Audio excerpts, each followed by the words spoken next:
Have you ever met someone who seems calm on the outside, but you can feel a storm brewing inside them? Or someone who just explodes at the smallest inconvenience? Maybe, just maybe, that someone is you. Today, I want to share a story about a farmer named Ramen. He had everything a person could dream of: land, money, and respect. But he was a slave to one thing: his anger. If a worker made a mistake, he'd shout. If his child spilled some water, he'd scream. People didn't respect him. They feared him. Until one day, an old woman taught him a life-changing lesson, not with big words or holy books, but with a simple cup of tea. What happened next changed his life forever. And if you truly listen, it might just change yours too. So, sit back, relax, and let me tell you the story of the angry farmer who discovered inner peace. In a quiet village, surrounded by waving sugarcane fields and the distant sound of cowbells, lived a farmer named Ramen. He was strong, hardworking, and wealthier than most. His fields grew the finest crops and his oxen were the biggest in the village. But despite all his success, there was one thing Ramen could never control: his temper. He'd shout at his workers, slam doors, and throw tools when things went wrong. Even his own family would tremble when he walked into the house. Children would run and hide when they saw him coming.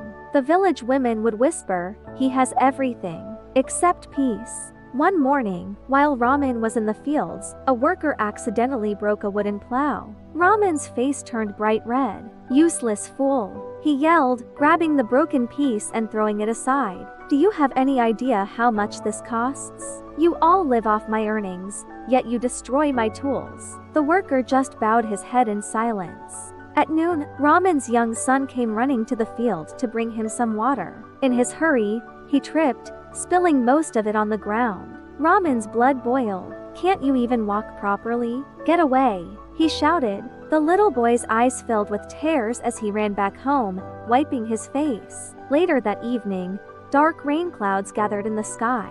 Ramen panicked. "If it rains now, all my harvested crops will be ruined."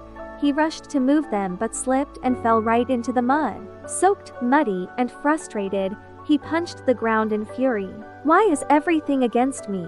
he roared at the sky. That night, Ramen ate alone in silence while his wife and children sat far away from him. Nobody spoke. And for the first time, Ramen truly noticed the distance between them. His success had filled his pockets, but his anger had emptied his home. Sleep didn't come to him that night. The next morning, Ramen was walking through the village when an old woman called out, "Ramen Beta, come have some tea." She was a kind, wrinkled woman, a dear friend of his late father, who lived alone. Ramen hesitated but followed her inside. She placed a blackened kettle on the fire, filling it with water. As it began to boil, she dropped in tea leaves.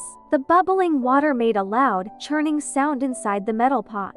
After a moment, she poured the boiling water into a simple clay pot beside her. The clay pot sat there silently. No bubbling, no sound. The old woman turned to Ramen. "Tell me," she asked, "why did the first pot make noise, and this one doesn't?"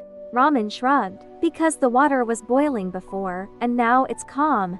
The old woman gave a soft, knowing smile. "Exactly. A boiling pot makes noise. A calm one reflects peace." She poured the tea into cups and handed one to him. "You, my son," she said gently, "are like that boiling pot, always bubbling with anger, making noise wherever you go. But what has it brought you? Respect or fear?" Ramen slowly lowered his eyes, the truth of her words hitting him hard. The old woman continued, "Do you know what real strength is? It's not lifting heavy loads or earning the most money.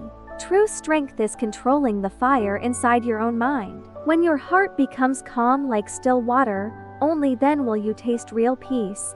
Her simple words echoed deeper than any advice he had ever heard. That day, Ramen went home quietly.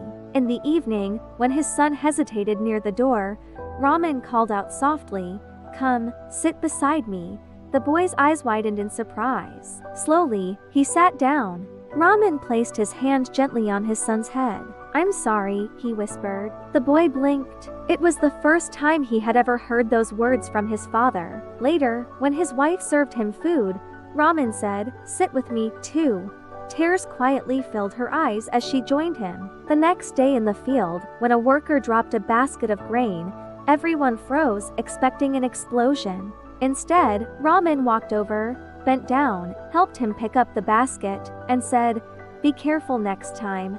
The worker looked at him in total disbelief. Days turned into weeks. Ramen wasn't completely changed overnight. Anger still tried to rise up, but every time it did, he remembered the boiling pot. Before speaking, he would pause, take a breath, and calm the water inside. Soon, his house filled with laughter again. Workers no longer feared him. They respected him. The children who once ran from him now ran toward him. And for the first time in years, Ramen slept peacefully. Not because the world around him had changed, but because he had. The moral of this story is simple. True peace isn't found by controlling others or the world around you. It's found by calming the fire within yourself. A boiling mind makes noise. A still mind reflects peace. Thank you so much for watching. If this story resonated with you, please give it a thumbs up.